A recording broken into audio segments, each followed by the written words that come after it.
And you see, I'm back, recovered in one day. Thank you, Dr. Maria. Thank you, Ted, for putting on the show last night. I have to tell you, I had like a fairly high fever, high enough so I couldn't do the show. I did my radio show, had a high fever, sniffles, cough. This morning I felt better. Now I'm 100%. I don't get it. As Dr. Maria will tell you, this happens all the time. I have very short duration of illnesses. I don't know what it is, but okay, I'm not going to complain about it, right? I am going to complain about something, though. This border thing has gone beyond anything comprehensible for decent human beings. I think the reason why the death of this beautiful young woman, look, I mean, look at her. Oh my goodness. A nurse. Dr. Maria, she was going to be a nurse. We got a picture of her up on the screen. We do? We have. Oh my goodness. Laken Riley. Oh, that's right. Laken Riley. The animal that killed her mutilated her. Now, you remember when Trump said that they were animals back in 2015 and they went all after him? And I defended him. I defended him because I was very aware of the case he was referring to.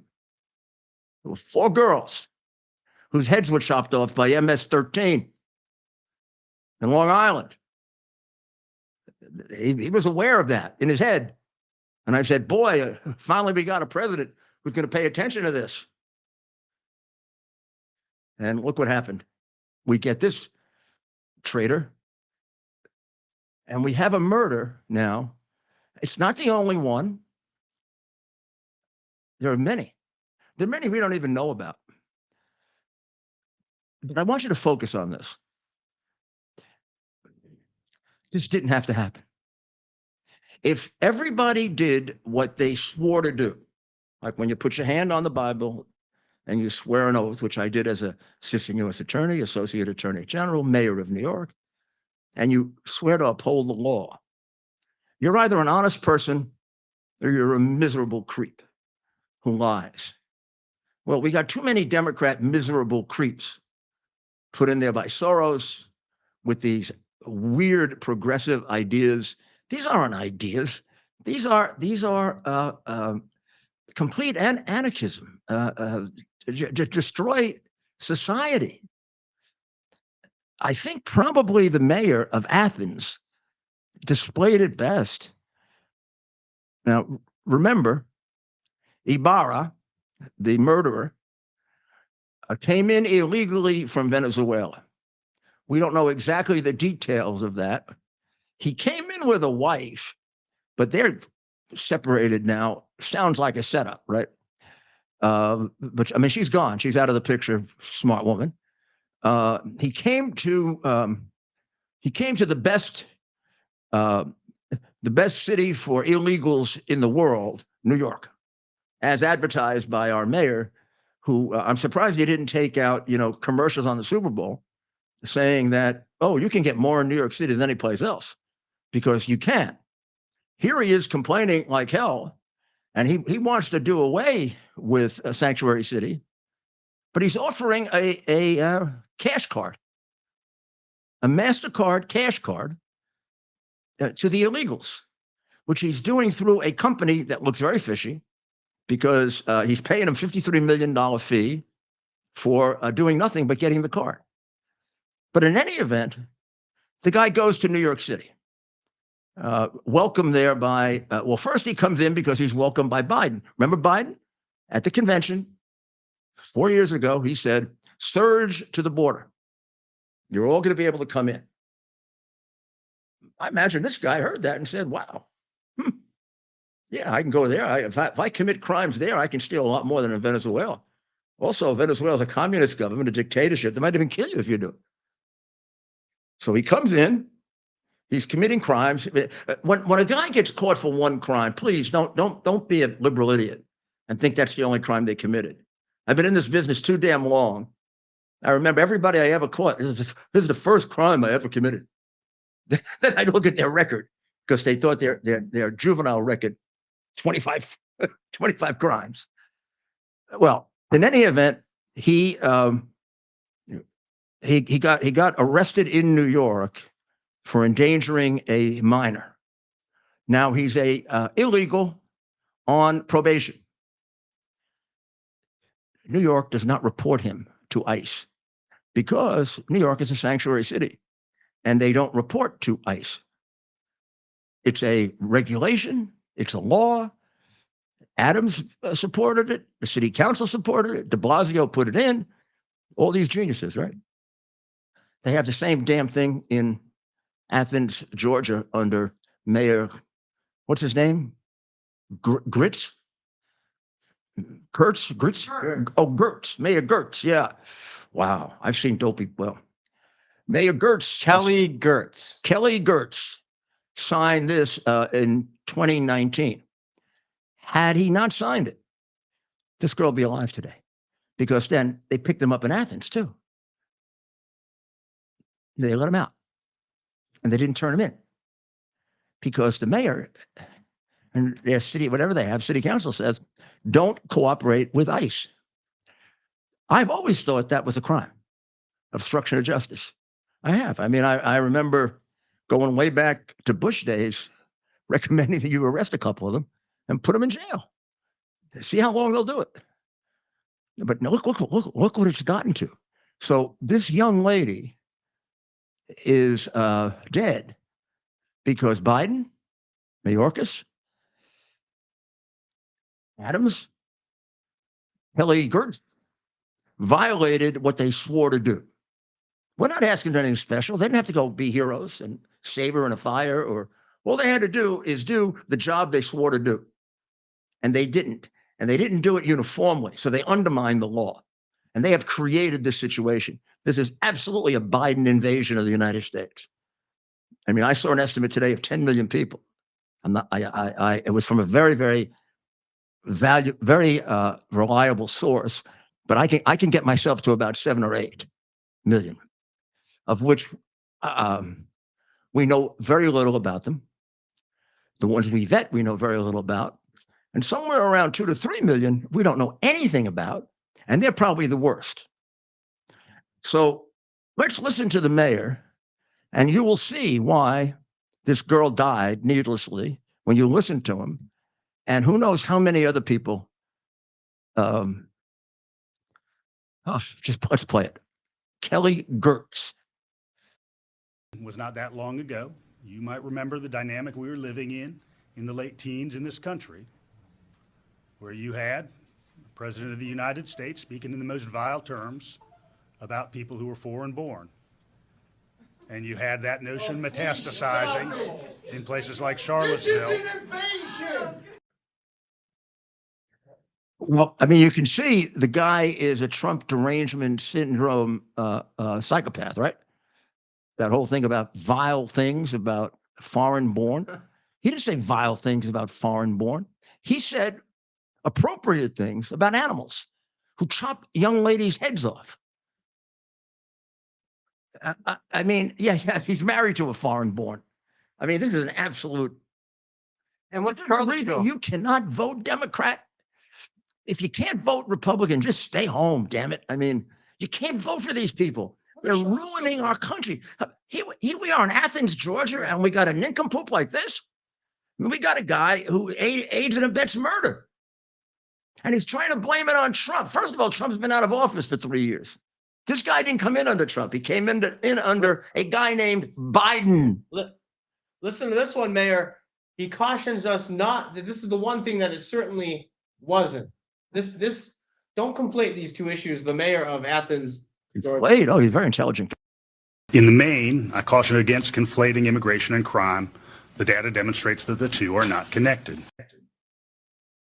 I wouldn't tell you. I mean, I would just say. Yeah. He's saying at a press conference of a murdered American By an illegal. He's saying, he's cautioning us, don't conflate the two. The data doesn't show. See, I mean, we have to put, well, Ted, we got to put up with the people that are here, right? And we got to keep our people safe from the people that are here. Yeah. We don't need to buy ourselves other problems by letting people in. Unforced errors. It's unforced. This is a deliberate act for all kinds of the wrong reasons to bring horrible people into this country. And they know they're getting a disproportionate number of horrible people now. This is, I mean, it was bad back when Trump was talking about it because MS-13 was coming in. But there was a larger proportion of people coming in really for a job. Now there's a larger proportion of criminals coming in because the cartels are running it. I mean, it is beyond. I mean, so Trump is going to go to Texas tomorrow, and Biden is going to go to Texas. They're going to be, oh gosh, about 400 miles apart. I think 500 miles apart. Oh, come on. He wouldn't even know where to put his arm. He'd be going like this. Well, you couldn't arm wrestle with him because he wouldn't be able to find your arm. Well, violent crime in places like Venezuela are reaching historic lows. Yeah, I mean, any correlation? So, I'll get you the name of the FBI agent in a minute, but this FBI agent opined today that all the Latin American countries, not just Venezuela, are emptying their jails. This is a great opportunity to do it. So, what the hell? You want these people? You love them? You want to give them? You want to give them MasterCards? Adams, we'll send them to you. Give them MasterCards. Now, if they kill a couple of citizens, well, tough luck. They're not going to kill our people. And crime is down in Venezuela, huh? Crime is down. Violent deaths reach a 22-year low as both the criminals and the victims make their way to the U.S. The worst part of this is there are people that leave Venezuela because it's a communist dictatorship. And these animals that come in, and our inability to focus on vetting is going to cut off the real humane reason for asylum. Like the real people who are fleeing Maduro's persecution, which is a small percentage of people, but it's there. His jails are filled with people that he's persecuting, like Biden's jails are filled with people that he's persecuting. And don't tell me I'm wrong about that. I'm not. Think about January 6th. Sure as hell wants to put Trump and me in jail. What is JD Vance proposing? Isn't the senator? JD Vance is proposing a number of laws, but the most important would be one that would be kind of a federal application of Kate's law. Kate Steinle was a 32-year-old San Francisco woman who was fatally shot in 2015 when Trump was running by a Mexican illegal. I remember that. Catch this. Disturbing. That was awful. Who had been deported 5 times. This was shortly. It was like it was. That's because we got a combination of the Obama administration and California, the California left-wing Goonies. So this guy was committing violent crimes, and we deport him. He come back. We deport him again. He come back, and who knows how many other people he killed. So what this would do is it would set mandatory prison sentences for these people. It would require incarceration. It'd like to say send them back. But when it's a serious crime, I don't know that you don't want them in prison so they can't come back. I mean, that's a difficult argument. I've been involved in immigration reform since the Reagan bill. And like the drug dealers, I never thought it was a good idea to send them back. They're just going to go do drug dealing again. Stick them in jail for 20 years. Let them go back when they're old and infirm. It'll take the wind out of them. Most violent criminals are between the ages of about 18 and 32. So if you can keep them in jail into their 40s, you got a good chance of just the laws of health and everything else working for you. Yeah. I mean, Professor Wilson did a great study of this. But I mean, you think about it, about 70% of our violent crimes are committed by males. Now, it's actually gone down now from about 15 to 32. That's sad. But 32, I'm 32 now, Mayor. So I am You're now almost out of it. You're almost the major at-risk category. I don't have to put you in a cage every night. I won't be as violent maybe now, right? Right. Yeah, Right. So So JD Vance is coming up with a solution. What's Mayor Adams doing now? And Mayor all of a Adams, sudden, he's changing Mayor his tune. Adams wants to do away with the New York City sanctuary city laws and regulations, some of which were passed before him, some of which he passed. But I really would suggest it's not going to do much good if you're going to offer them all $1,000 a month with a credit card that's unrestricted. He says, "Well, you use it for food." It doesn't. It's a credit card. You can if you get a credit card and you go to the shelter, I could take it from you and use your credit card. Now, you saw the shelter they uncovered in New York yesterday, right? It's the basement of a furniture store. It isn't a shelter. It's an illegal shelter. It's the basement of a furniture store. It has 10 beds and some cots. And originally, the guy said there were 40 people there. Then it turns out there's 75 because they sleep in shifts. I don't understand how they do that. I mean, I guess some prowl the streets during the night and some prowl the streets during the daytime. And of course, these people, if I recall correctly, are from Senegal. So I don't know much about why they're leaving. That's part of the problem. Part of the problem is we're getting them from everywhere.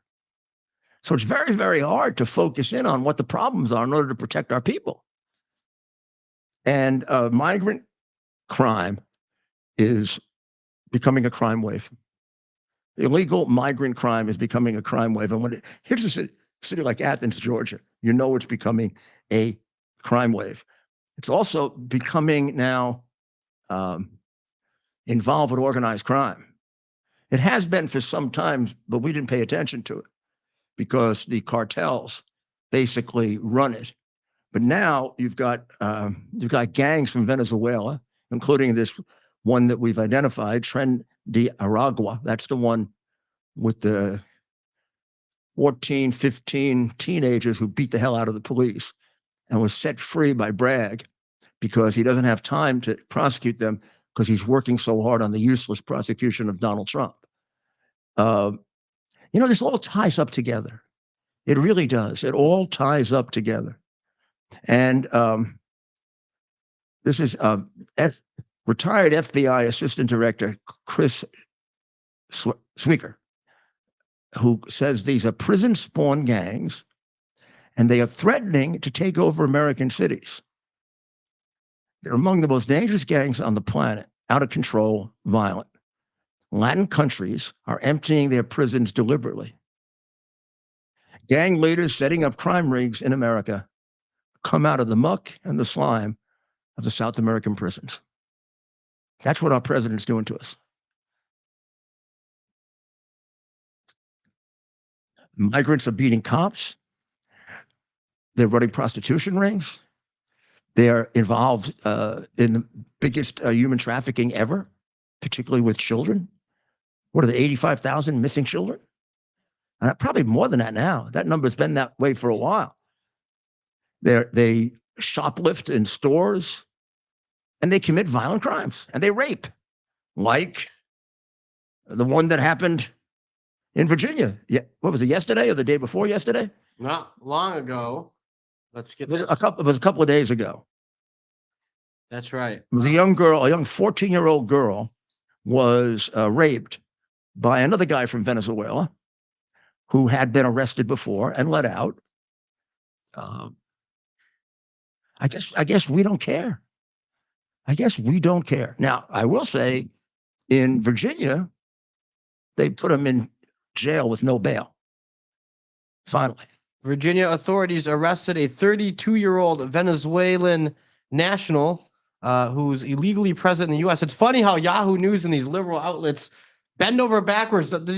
So instead of just saying illegal immigrant, they say, this is Yahoo News, Virginia authorities arrested a 32-year-old Venezuelan national illegally present in the United States. Well, that's better than AP did. Still weird. With Ibarra, where they described him as an Athens, a resident of Athens, and didn't say. And then they went on to say that she was jogging in a relatively dangerous part of the city. The intramural ball field. They were blaming the victim.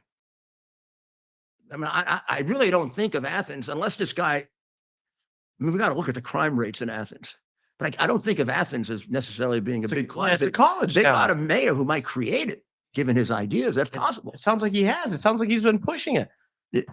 Yeah, I mean, and he's definitely a psychopathic Trump derangement syndrome guy. Immediately he goes to blaming Trump. I mean, Trump was nowhere in the vicinity of any of these things. Yeah. And he's Charlottesville. and he's been out of office. And Charlottesville was part of a big joke, the way they, parse half the sentence like they tried to do to me. So there's in the Virginia case. And they're trying to make out that Trump is a racist when the president sitting in the White House is a proven racist. He was doing it again, talking about his great friends in the Senate, who he said were racist, but he liked them better than Republicans. I mean, he really is out of his mind. Meanwhile, Adams is keeping this going because he's throwing around a lot of money, and we're going to have to find out who these people are, because you don't give out. He's paying 2 and 3 times what anybody else pays for most everything, and they're getting up to $115 an hour. The guards are. I mean, it's a fortune. We're spending a fortune. Well, we'll be right back. Celebrate the new year, we're having the biggest sale ever on overstock clearance and brand new products. For example, save 60% on our Goose Down comforters, the best comforters ever. They go perfectly with our MyPillow bed sheets and duvet covers. Save 25% on our brand new kitchen towels. They're made with the same technology as our famous My Towels. Our initial quantities are extremely low, so get them now before they go. Our seasonal flannel sheets are finally in. You save up to 50%, and they sell out fast every year, so order now. They're truly the best flannel sheets you'll ever sleep on. Or save up to 80% on all our clearance items. And this is where it gets even better. For a limited time, your entire order ships absolutely free. So go to MyPillow.com or call the number on your screen. Use that promo code to get deep discounts on all MyPillow products. And for a limited time, your order ships absolutely free. Welcome back. We're going to go over the Michigan primary, and then a little later in the show, I'm going to give you, I always try to get you the evidence that proves the case. It's my background as a prosecutor. I'm going to give you the evidence that that completely nails Fani and her boyfriend. Completely nails them. Just hang on. We got it printed out. We're going to show it to you. And like I said, in every case, there are a couple of nuggets, pieces of evidence that, like in the Biden case, the Hunter statement that I've given 50% to my father for 30 years. That's dynamite. That's dynamite for prosecution. But the Michigan primary was very close. Nikki Haley made a really good showing. She couldn't define winning or losing. She's getting like the Supreme Court justice who can't define woman. She can't define winning or losing. She doesn't know what causes civil war. And she's having trouble with the provinces she wants to help in Ukraine. Right. Maybe she's getting tired.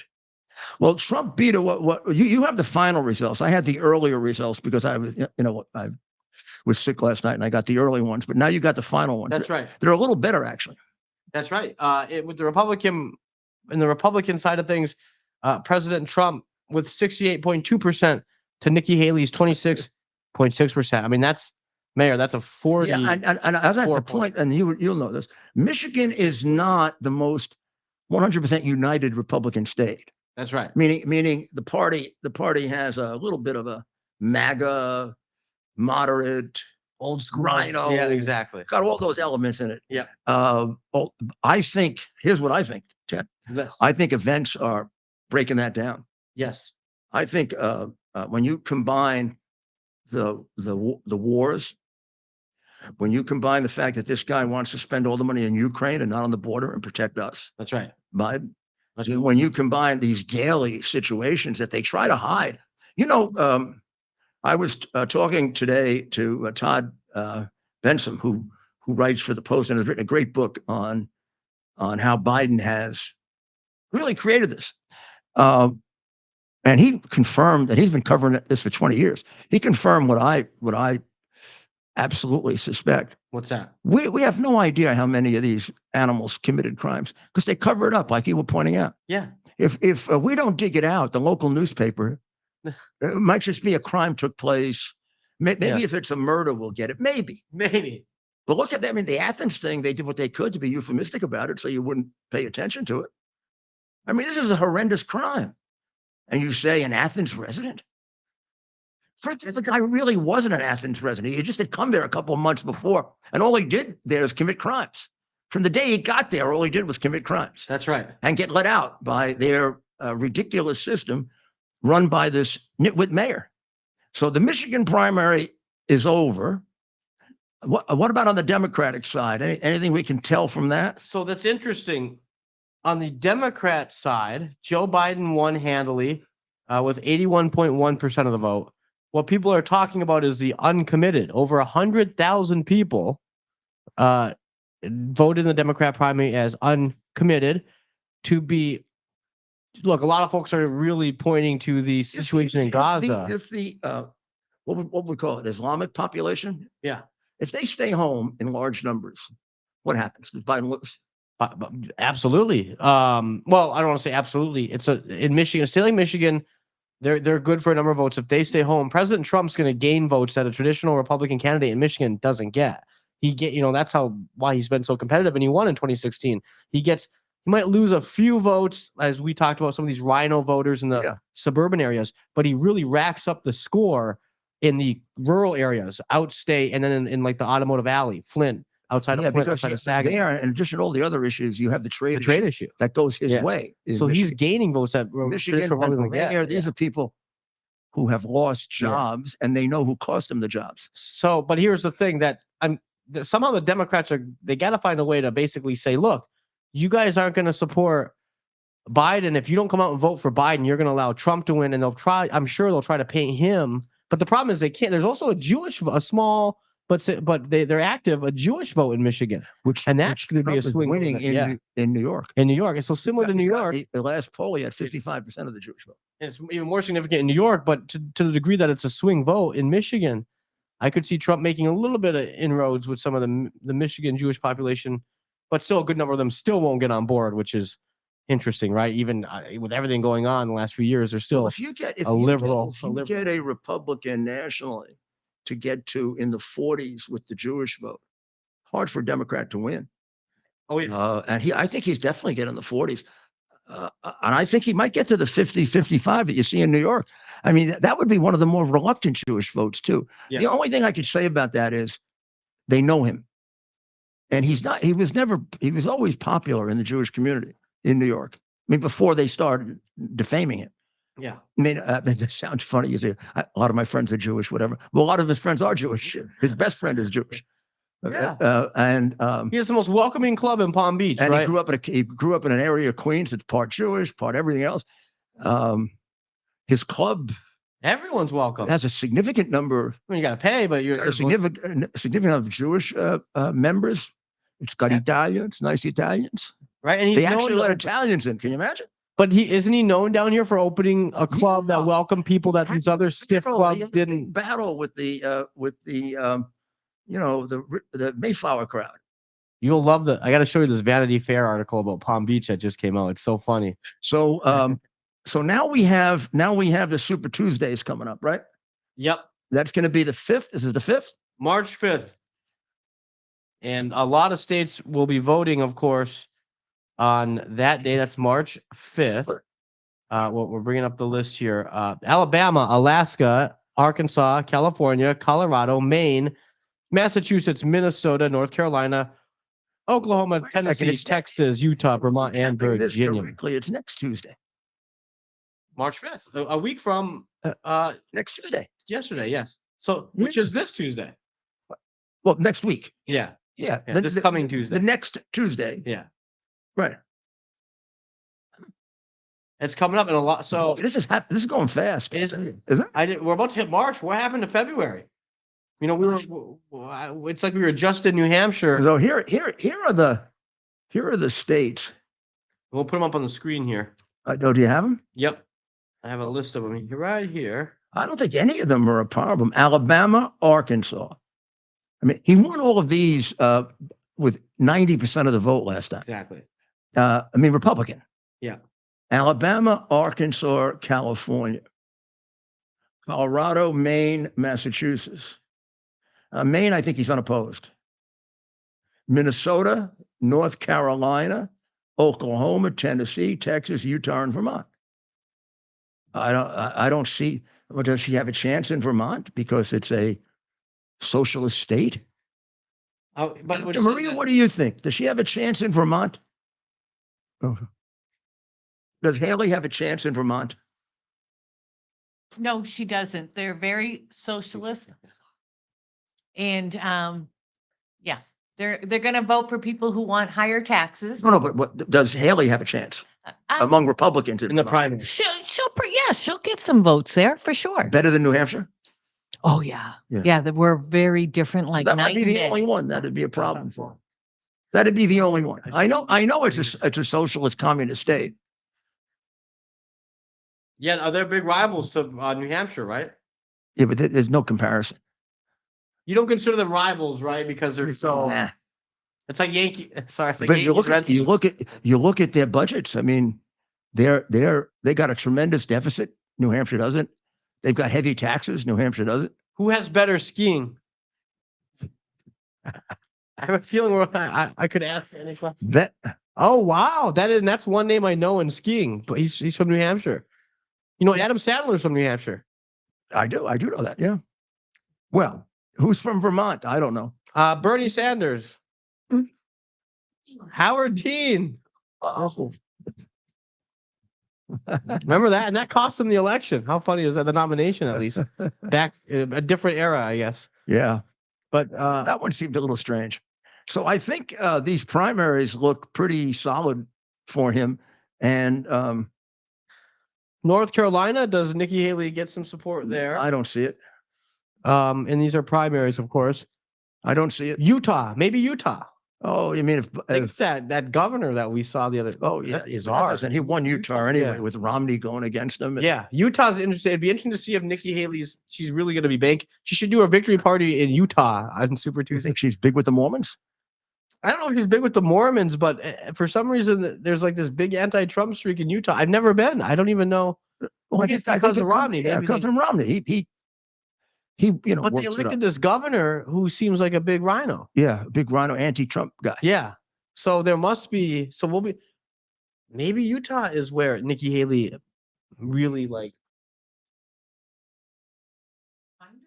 Yeah, both big contributors have now pulled out, including the Koch brothers. It can't go on very long because she's not used to traveling by regular cars and staying in little two-bit motels. She's a princess. Like again, so she'll still have some money though, right? Because some people, these anti-Trump Do people. you think she'll follow the Fani quite contrary rule and take the campaign money for herself? You know she did that, and we're going to show that to you a little later. No, not her, not Haley. This Fani person. admitted it, and nobody's paying attention to it. Whole life, when I took out a large amount of money on my first campaign, I kept some of the cash of that. Like, to tell you, I just have cash in my house. I don't have as much today. This is the law of Georgia. You always have to check it because they kept telling me that it's okay to count ballots without anyone inspecting it until I showed them the law of Georgia that said that those ballots were illegal. I guess that's why the governor let it happen. Good.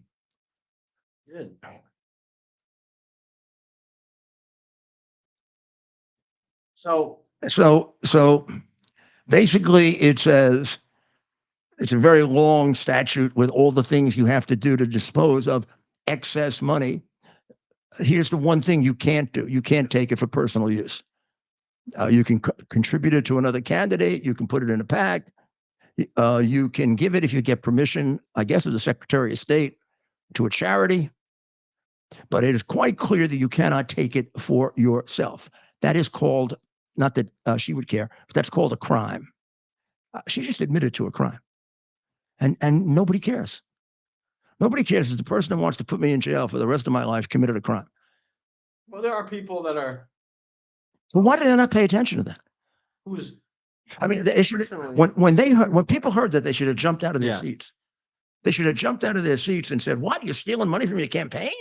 That's how you have cash in your house?" Was there a follow? Actually, why wasn't there an immediate follow-up? Because the media is doing everything they can to see if they can get Biden, crippled though he is, over the finish line.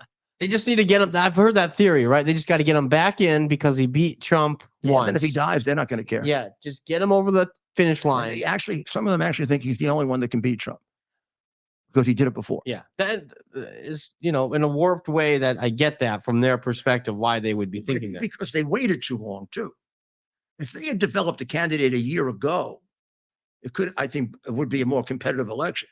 If they had, or if they had a real primary and they let Newsom and Whitmire and I'll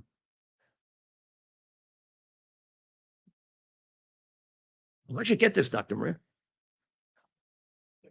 Don't think we don't know. I love that. I know it. Come on, I got to get one of those. Is that a shirt? If you, it's not bad. We got to get that on a t-shirt. If you carry this in the District of Columbia, you get arrested. Yeah, on the for spot. Insurrection. And wrong think. We're going to take a brief break, and we're going to come back with a couple of stories and the rest of those texts that bury Fani and her lover boy. Well, we still haven't heard from our friend Mr. Bradley, who was on the stand the other day. Well, that's what that's who we're going to hear from. Yeah. All right. Towers Foundation delivers on its promise to do good and never forget the sacrifices America's greatest heroes have made for us. Heroes who risked their lives to keep our communities and our country safe. Heroes like United States Marine Corps Captain and pilot John Jeremy Sachs. Captain Sachs sustained fatal injuries when his military aircraft crashed during training, killing him and 5 other service members. He's remembered by loved ones as courageous, brilliant, and devoted to his career, family, and friends. John is survived by his wife, Amber, who gave birth to their second daughter 3 months after his death. Tunnels to Towers paid the mortgage on the family home for Amber and their 2 daughters. The foundation has helped over 1,000 military and first responder families navigate the worst of times by removing the burden of a mortgage payment. Our nation's heroes and their families need your help now more than ever. Donate $11 a month to Tunnel to Towers at T2T.org. T2T.org. That's T, the number 2T.org. T2T.org. Please donate now. She got a crush on. Body is an amazing chemical laboratory. When you give it the right chemistry, it functions the best. Balance of Nature is the ultimate whole fruit and vegetable chemistry. Get 35% off your first order by using discount code RUDY. There we go. Welcome back. And as long as we just did our Balance of Nature with, I'm gonna get pictures like that of me punching the bag. I got some good pictures of me punching the bag. You were driving the car the other day. Okay, so fruit. I took extra of these yesterday. And be sure to use that promo code RUDY, balanceofnature.com. And these are real patriots, right? The owners, these are friends of the mayor and real patriots. Dr. Maria, did you give me zinc? Yeah, I thought so. Yesterday too, right? I saw that. I wanted to ask about it before. What is it? Zinc. Oh yeah, zinc is good for you. I mean, well, zinc is very good for you. People started talking about it, during the pandemic because you always thought the zinc was the key to hydroxychloroquine working so well. Well, so let's do a couple of the quick stories. Biden announced yesterday or the day before that Israel has agreed to a ceasefire over Ramadan and is going to get a lot of hostages back. Israel responded by saying they had no knowledge of this. And then Kirby comes out and says, well, it hasn't been done yet, and a deal isn't done until it's done. That's short for he's either lying or the demented old bum got it wrong. But isn't that dangerous for our national security? Think about that. He gets negotiations wrong. This is the guy that said, I mean, he's gone both ways on Taiwan. If Taiwan gets attacked, he twice said, we'll go to war. And he once said, we won't. I guess if it happens, he'll go war. Now, do you see that Macron wants to put troops in there? Someone predicted that, like Vietnam, this is going to become a creeping war. You keep this jackass in a White House, it will. So that's number one. Number two, the House committee, Comer's committee, has now, thank goodness, subpoenaed the full interview of Biden by the compromised prosecutor, her, because there is no doubt that that interview is a disaster, because her played little word games. For example, when he got to the conclusion, he said he's like, a jury might not convict him because he's a sympathetic old man who has a big loss of memory. And in the text, if you go through, he says some very, very damaging things. He says he can't remember within a number of years the year that his son died. He can't remember when he left being vice president, the year, within a couple of years. Now, that is a serious loss of memory. That's not like the conclusion he came to, just an old man with bad memory. This is a guy who can't remember a damn thing.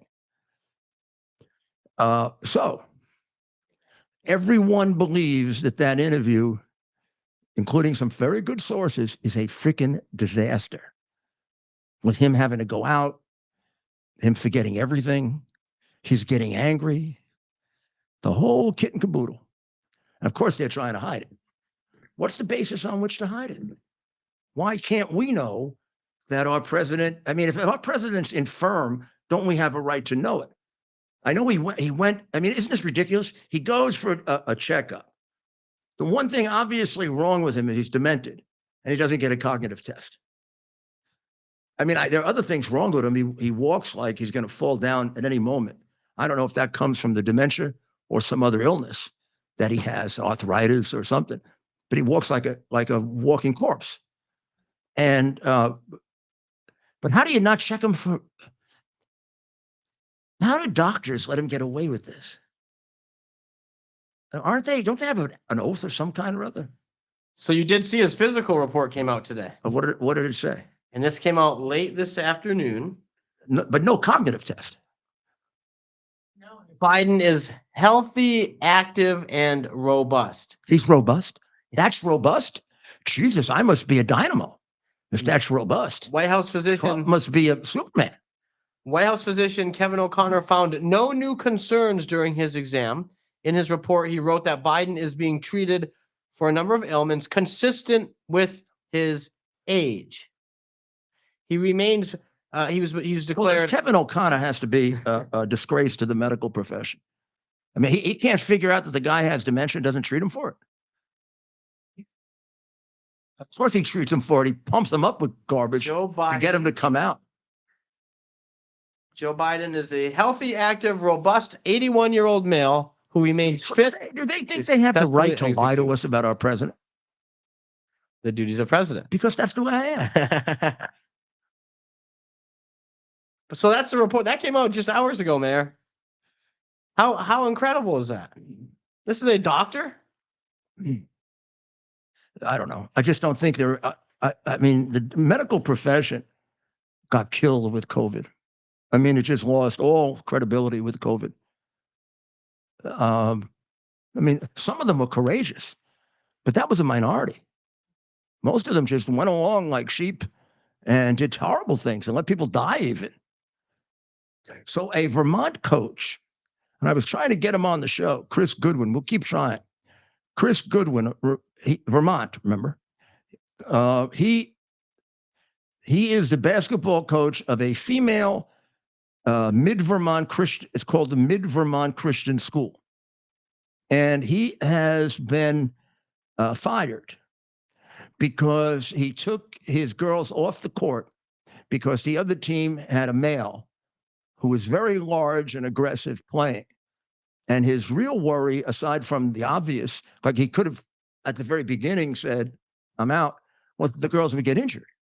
This guy's like twice their size. Yeah. And, you know, you can get injured in basketball if you're both the same size. Yeah. But, I mean, and if you think basketball is not a contact sport, play it sometime. At least if you play with me, it's a contact sport, or Andrew. We used to play. First thing I did when I got to Gracie Mansion was I built a basketball court. And I paid for it. You hear that? I paid for it. And Andrew and I, when he came home from school, would go out there. And toward the end, he was starting to beat me. But at first, I used to get him with my hook shot because he had never seen one. He had never seen a hook shot. I mean, the people don't use it much anymore since Lou Alcindor. Dr. J, or is that different? No. Dr. J didn't do hook shots. And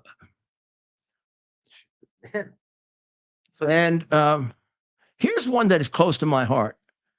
Alexei Navalny, you know, the man who was killed by Putin. Oh, well, we can't say that. Allegedly killed by Putin. He was poisoned. Who do you think did it? His lawyer has now been arrested. I wonder if he consulted with Biden on that. Because I mean, he's now cribbing from Biden playbook. Go get the lawyers, right? Yeah. Look at all the lawyers that Biden has gone after of Trump, including yours truly, but all the others too, right? The Mayor Association Bidenistas. and the letters from the political activists to the bar associations to go after us. So Vasily Dubkov, who had who went to get his body, they arrested him for disorderly conduct. But you see, that's what they arrested the ballerina for. And now it's treason. And finally, I don't know if you have been watching these. I just see a little bit here and there. But there's apparently a Lifetime docuseries, which is Where is Wendy Williams? And what it does is it shows her acting demented and weird and strange. And Kirsten Fleming of the Post basically says that that's really she was diagnosed with primary progressive aphasia. Yeah, that's what I was just going to tell you. It's the same diagnosis that Bruce Willis has. And frontotemporal dementia. Yep. And the producer, the money-hungry producer, said, if we had known, no one would have rolled a camera. But how about halfway through, Mark? It's Mark Ford. I mean, you didn't notice halfway through that this woman was demented? As she says, William's story is an American tragedy, a collision of money, addiction, health woes, and the price of fame. It's also a story that should have been kept off cameras. Yeah. Well, maybe I'm doing some more reading into this, Mayor, and I'm starting to wonder if this is part of a, let's see, this might be a part of a marketing ploy. A hoax? No, not a hoax, but maybe some of the back and forth is meant to gin up some interest in this docuseries. Let's just leave it at that. I don't think so. I think this is I think this took a turn they didn't realize. But in any event, we already covered Fani, quite contrary, admitting to the crime of stealing from her campaign funds that is being ignored by the crooked law enforcement agencies in Georgia, including the governor of Georgia. He's got a DA admitting to stealing campaign funds. He doesn't do anything to remove her. Crazy. Jeez. Someday you'll find out about Governor Kemp, and you'll say to me and to President Trump, you were right. like we have been on everything else. But I don't think in my history as a lawyer or my history as a prosecutor and cross-examiner, I have ever seen a guy that has the demeanor of a liar. So I don't know if you know this, but it's classic instructions to a jury or to a judge, to the what we call the trier of fact. The judge will tell the jury, when you if there's a critical witness, when you evaluate the credibility of the witness, you can obviously consider their testimony. You can obviously consider any contradictions and whatever, and the weight of those contradictions. But you also can take into account their demeanor. Use their common sense. Do they look like they're telling the truth, or do they look like they're lying? Sometimes people are good at hiding it, sometimes they're not. I've never seen a guy, including people that broke down and confessed that I was cross-examining. I've never seen a guy that looked more guilty than this guy. Plus, he's dead. He's dead because he's got the text messages from a year earlier when he had no reason to lie, enthusiastically explaining that Fani and the lover boy were having an affair for a year to 2 years before she hired him. So when she hired him, she put her lover boy in a position where he could rake in a lot of cash. She also set it up, and nobody is focusing on this. She set it up with 2 grand juries so he could double. They get 2 for the price of 1. And don't you think there were a few too many trips? What do you think? What about 6, 7? And how about the cash part? He reimbursed her, or she reimbursed him in cash. Well, if she did it with stolen campaign money. According to her testimony, she took money from her campaign and kept it at home. Now we go to Terrence Bradley.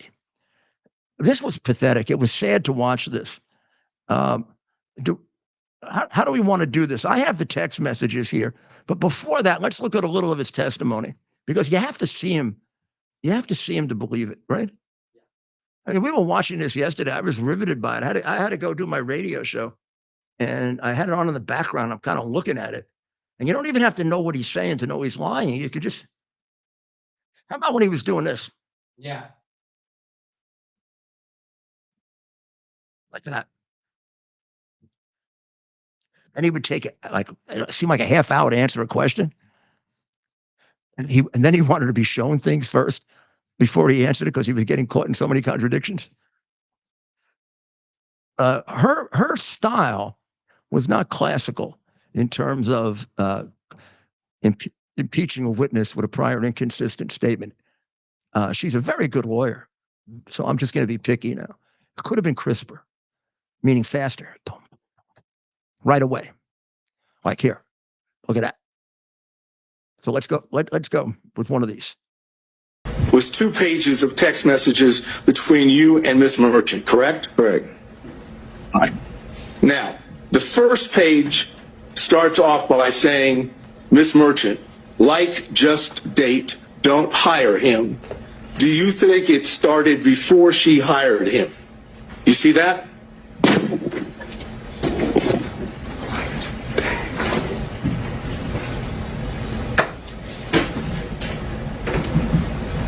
Yes, I see it. Yes.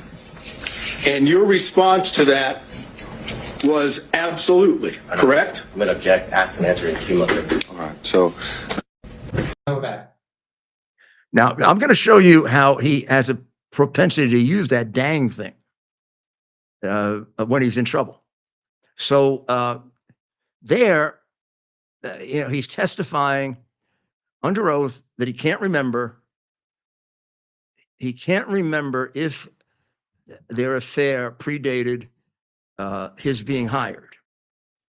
He had earlier volunteered to her, what you heard, that it started before he was hired, quite assertively and quite confidently.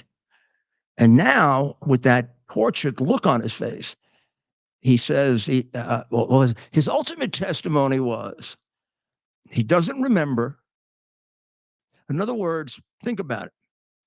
2 years ago, which is closer in time to the events we're talking about, he remembered it. Now it's 2 years later, and he can't remember it. So which do you think would be the more persuasive? He's got every motive now to lie, because they're going to come down on him like a ton of bricks, that crooked Democratic Party. I mean, you can't imagine what he got hit with when he did this. Right. I mean, these people are like gangsters.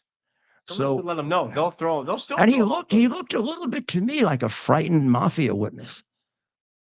You would know what that looks like more than I had guys that actually peed in their pants on the witness stand. You had that happen? Huh? I mean, and I had guys that I would have to sit with them for 2 hours. They, you know, at the very end, they didn't want to testify, and it took every persuasive ability that I had to get them on a witness stand. Well, you couldn't, because you really couldn't guarantee. I mean, I guess you could. I could put them in the witness protection program, which was very effective, by the way. I was going to say, but it really is a change in your life, right? You're giving up your old life then. Yeah, oh, absolutely. But you give up your whole life, and you spend the rest of your life in jail. Some people make one choice, some people make another. So now I want to read you the actual text messages. So these are the text messages that Bradley, sent to Miss Merchant. Well, the first one is going to be September 18th, 2023. Okay. Okay. Do you have that? Yeah. We can put it up on a screen. I don't know if you can see it easily, but it says, Merchant, any idea who I could get an affidavit from on the affair? Yep, we got it up on the screen right now. No. No one would freely burn that bridge. Merchant, okay. Merchant, if Chris was asked under oath, would he know? Now, this is Christopher Campbell. We'll tell you about him in a minute. No. Merchant says, wow. Merchant says, I figured he would. I didn't expect them to be so careful. And she puts a laughing face emoji down. And he says, very, very confidently, or he responds back, he knows, but he won't admit it. Chris Merchant is Wade's law partner, and also Christopher Campbell. So he was another, and basically he's saying that Campbell knows all about it. I think Campbell's wife may work for Fani. This is very incestuous, by the way. And that's the way these crooked political machines operate. I've been telling you for years that Atlanta is dirty as hell, right? It's no different than New York or Chicago. Or so now we go to, that was 2023. That was September of 2023. So now we have a later conversation. I'm not going through all of them, picking out the ones that are relevant to the things that contradict what he said. This is now January 5th of this year, 2024. And it's between 9:39 and 9:49. May or June? No, I didn't know. I was gone by then. Doesn't surprise me, Bradley said. They took many trips to Florida. She must have been asking him about a trip he didn't know about. Bradley, Texas, Merchant, and Napa. Bradley, California. Bradley, when she moved her daughter there. Merchant, I can't believe they were so carefree. To which Merchant says, dang. Which Merchant says, dang. Merchant, they had a full-on relationship. Insane. Merchant, insane. Bradley, he went to help her move her. Merchant, why she would hire him is insane. Yes. Merchant, just date, don't hire him.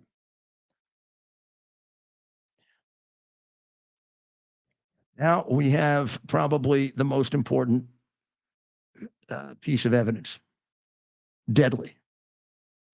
And this, of course, he contradicted. Sort of. Merchant, do you think it started before she hired him? Bradley says, absolutely. Not, I'm speculating, maybe, it could be, possibly, I'm not sure. The word is absolutely. You see that word?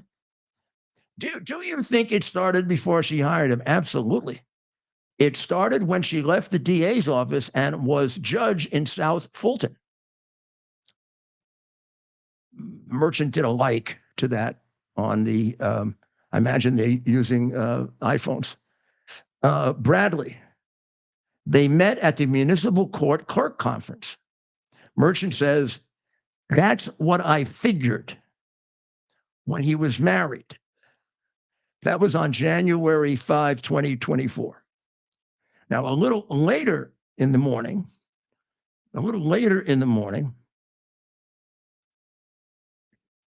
Merchant texts him. Is this accurate? She's checking out the accuracy of her affidavit.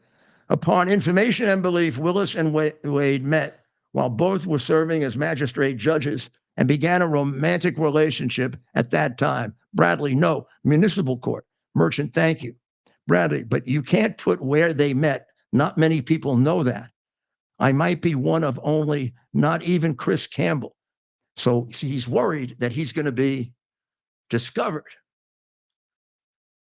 And in the following text, I won't go through all of them, she kind of leads him to believe that she'll be able to get Chris Campbell, and therefore he won't have to testify. So it must have come as quite a surprise to him that he got called to testify. So one could say she misled him a little, but that's not unusual for a lawyer to do that. She gave him a false sense of security. I mean, he is spilling the beans. I mean, Bradley later on, you don't have this. Bradley says, I really appreciate you keeping me out, but I think you need to add me on the footnote 15 because I had a contract as well. That way it doesn't seem like I was involved. Merchant says, okay. Bradley, it's okay. Add me to footnote 15 and how much I made. Merchant, I took you out. I can add that back. Good point. Yes, add it back. Anything else? Anything that isn't accurate? Looks good, says Bradley. Looks good. Now, she actually cross-examined them with that yesterday.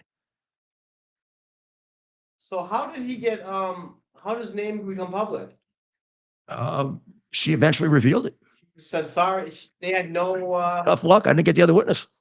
Oh, this guy was double-crossing Nathan Wade, in a way. But he wanted to be a secret informant. He didn't want to have to get up on that witness stand. Well, you see how he fell apart on a witness stand. I mean, I'm not saying this guy has any character. I mean, a lot of witnesses don't have any character. They're still telling the truth. He was hiding it, and then he got caught. And he had to do it in front of Nathan Wade sitting right over there. Did he have a bone to pick with Nathan Wade? Why in the first place was he singing? I mean, there was a former witness, Robin Yearty, who probably Bradley discovered for Merchant. And you might remember Yearty is the former good friend and employee of Willis who testified at the February 16th hearing that the affair started in 2019, not in 2022. So I don't know how much more of a case you can build that it is absolutely 100% true that these people had an affair. Plus, remember, we've got, I don't know how many text messages between them during that period of time. Yeah. How many times did he go to a house at night? Absurd. Hundreds, thousands. Numbers like it's like God. I mean, look, I'd say about as many times as you expect for two people who are in a hot and heavy relationship with one another. Well, we could do a whole show on some of this and so everything else going on. Yeah, we will. Right? We gotta do some no, specials. we'll do a whole show on this because there are a couple of things that have been left out. I do think her admission that it was an illegal campaign funds has been left out. And I think the coherence of these messages didn't come out as clearly as it should, because generally, I would say to you, Mr. Bradley, didn't you text me? Didn't you text me on whatever the date was. Didn't you text me on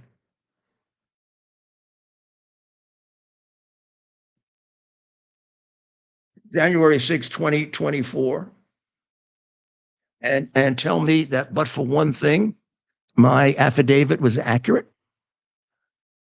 I don't remember. I show you Defendant's Exhibit A. This is a transcript in which you say, I really appreciate you keeping me out. And then you say, I'll add it back.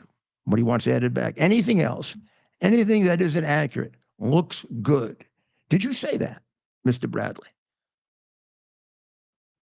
Did you text that?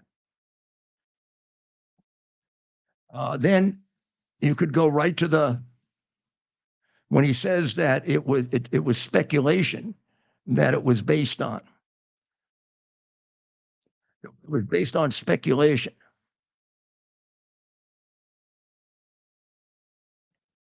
And he says, That's it. and he says,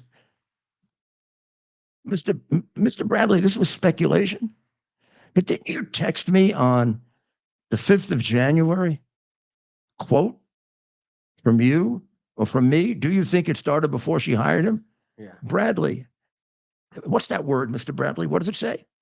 Do you see that word, Mr. Bradley? I'd like you to look at that word and tell me what it says. Please read it out to the jury. And there's no reason for you to keep your eyes down like that. Is that you're trying to hide something down there?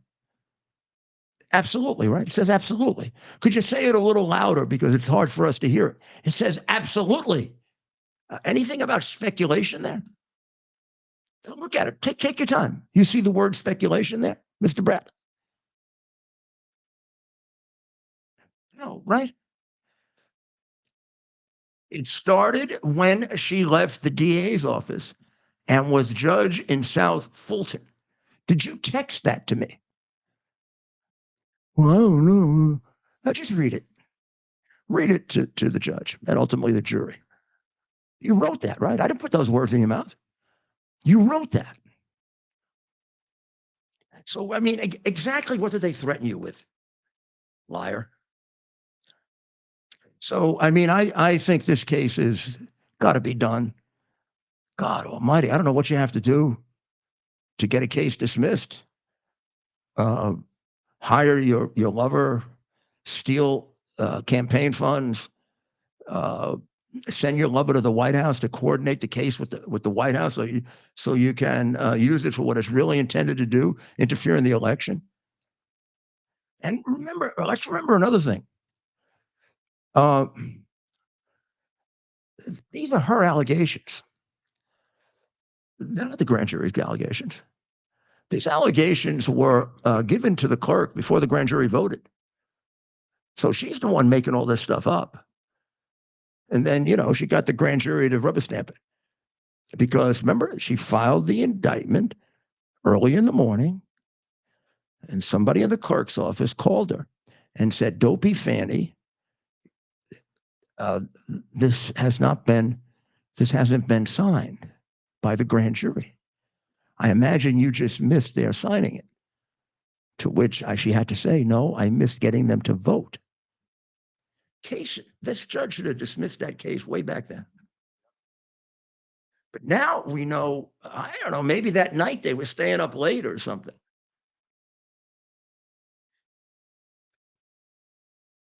Last subject today, I think, will be Ukraine, because this is a very, very hard, very, very difficult decision. And the reason it's a difficult decision is, now I'm giving you my view now. Everybody has a slightly different view on this.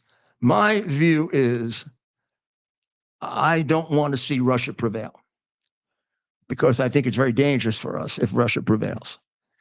At the same time, we only have a certain amount of options here that are within our control. And I agree with pretty much the unanimous opinion that we should not get involved militarily. Now, Macron, I don't know why he did this. I mean, he's not the most responsible guy. But Macron yesterday said he's thinking about putting in troops. That would be really interesting because the French haven't put in troops since before. I mean, they had trouble with the Second World War. They're going to put in troops. When they put in troops in NATO, they don't fight. So I don't know if that's a real whatever. But doing that, it just raises the nuclear threat, and Putin or the people on behalf of Putin say, you know, we'll treat that as an act of war, whatever that means. Now, I don't think he's going to do it, but it just gives Putin a chance to rile his people up even more, and he's had at times trouble getting the Russians to support this completely. But when they hear Macron say, "I'm going to put troops in," I mean, he's going to do it all by himself. Just the French are going to go all by themselves. I don't think so. I told Trump if he ever wanted to just win a war, just declare war on France, and they'll sue for peace immediately. Won't have to kill anybody. Nothing would happen. That's funny. Right? Everybody knows that. That's funny. I mean, but the reality is that it was a horribly irresponsible thing to do, and of course, our jerk doesn't know how to deal with it. Yeah. He's now in a battle with Johnson over what should go first, America or Ukraine, and he's strangely on the position on the side of Ukraine. Johnson says, "I'm sorry, I believe this, but my members believe this very strongly. You've been jerking us off on the border for 3 or 4 years. You now have people getting killed because of the border. I mean, we could actually say that a couple 100,000 from fentanyl. You know, it's up to 22 a day now because of you. So you want to secure Ukraine. Okay, fine. But before we secure Ukraine and you give away our money, how about we secure our border? Now, you do that, and we'll go along with you, and we'll secure Ukraine, except we're really going to secure Ukraine, and you're going to have to agree to a Republican outside auditor to go back and to take a look at all the money you've given them, how much was spent on military, how much was spent on other things, and how well documented is it? So the one report that was put out by them, which I know is false, says that we've spent 74 billion Ukraine. We spent 120 billion in Ukraine. So strike one.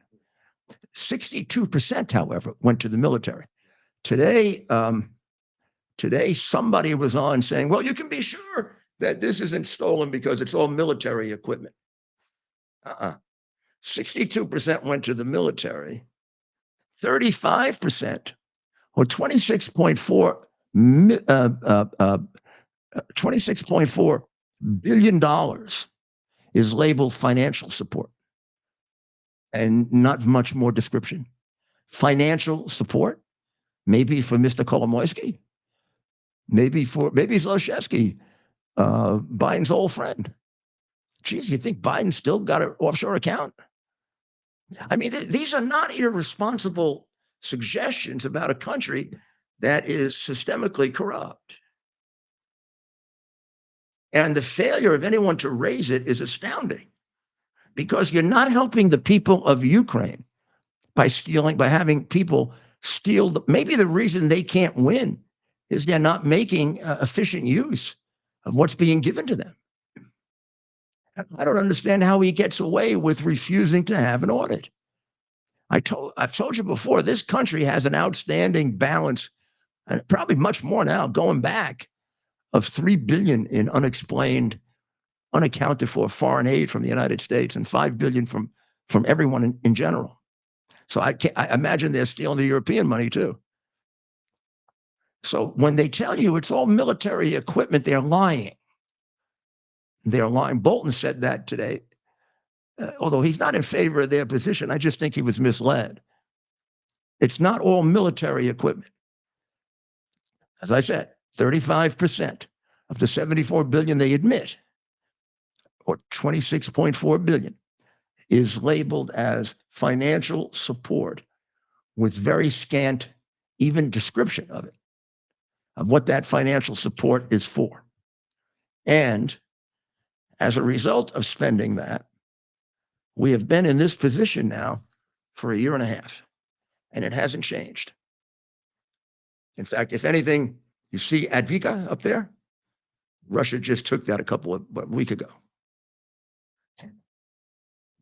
So I think that the Republicans that don't want to help Ukraine at all are wrong. I think the Republicans that insist that we first take care of the border and that we then have a responsible process for what we're doing are right. And that's where I would be if I had a chance to vote. If I had a chance to vote on this. I think would want a plan. Like, where are we going here? Is this just endless?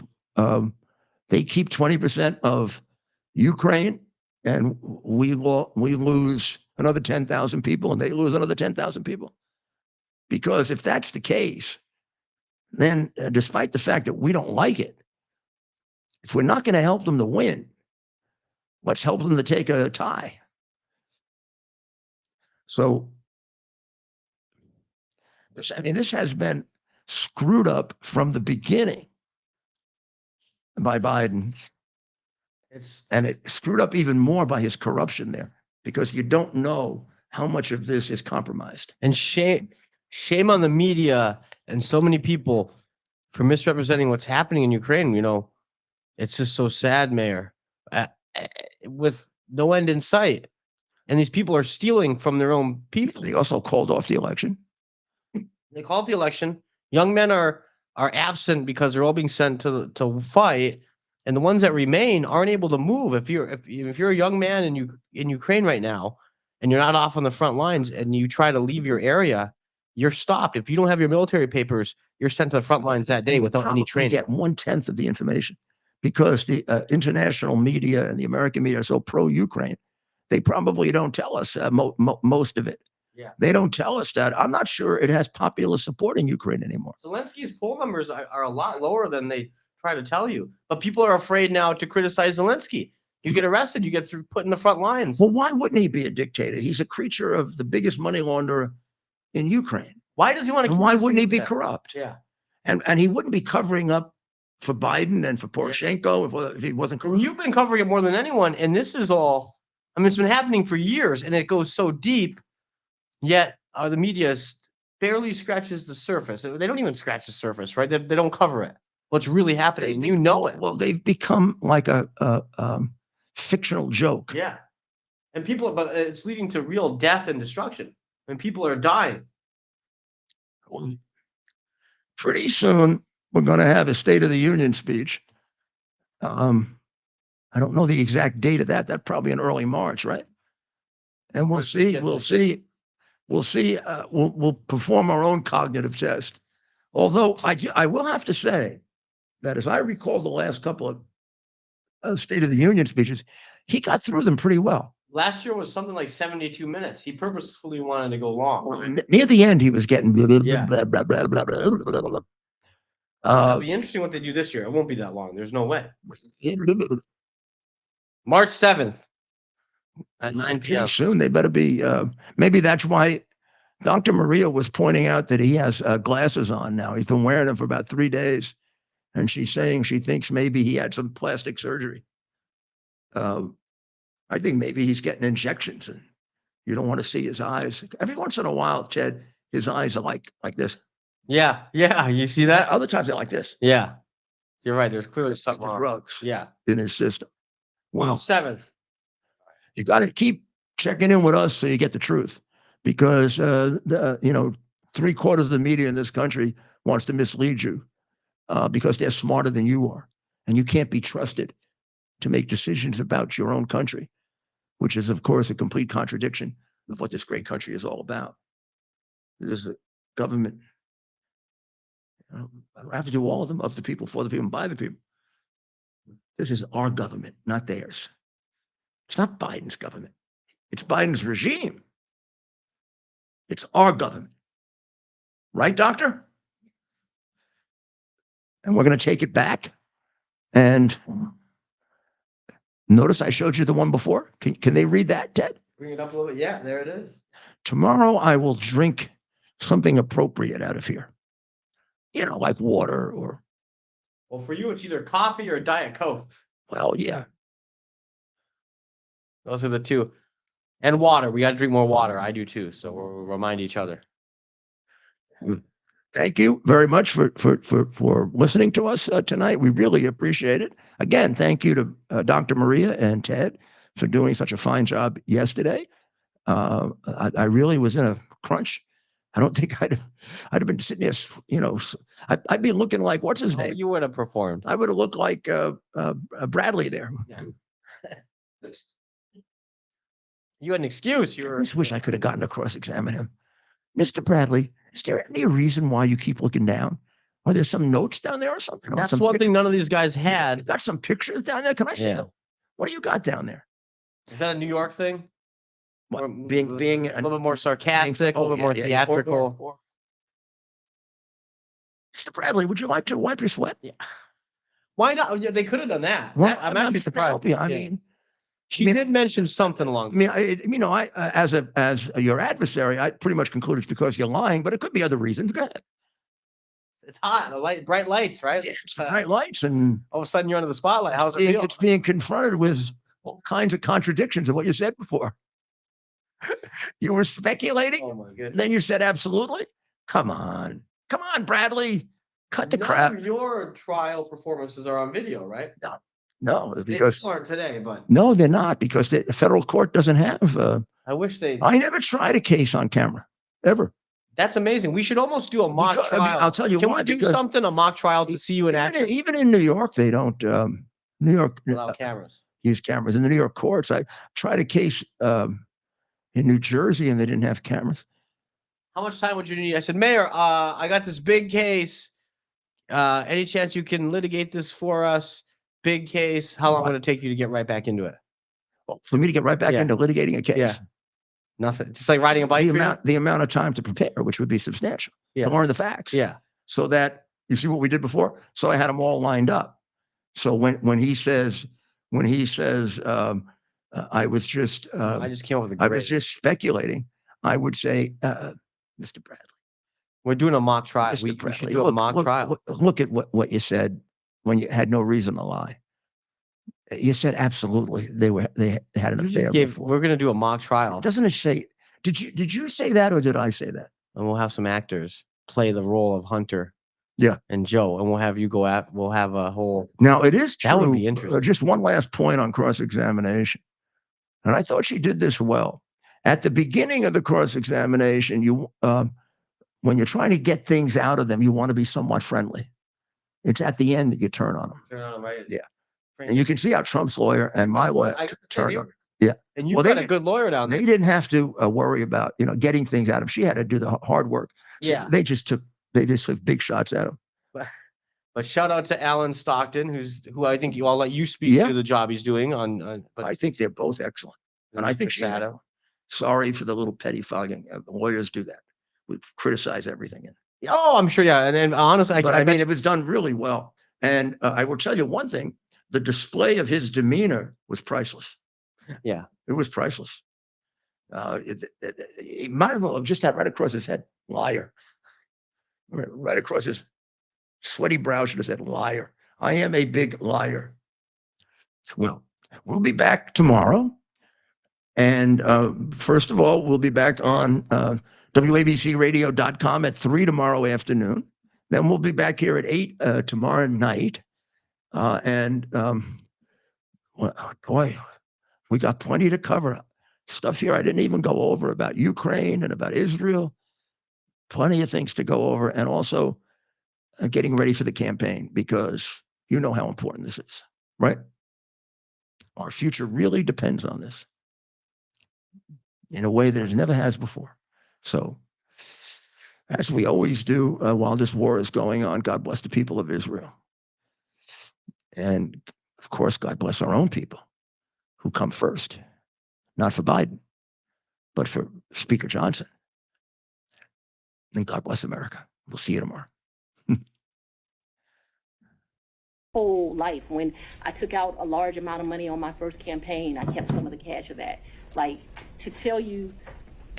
Our purpose to bring to bear the principle of common sense and rational discussion to the issues of our day. America was created at a time of great turmoil, tremendous disagreements, anger, hatred. There was a book written in 1776 that guided much of the discipline of thinking that brought to us the discovery of our freedoms, of our God-given freedoms.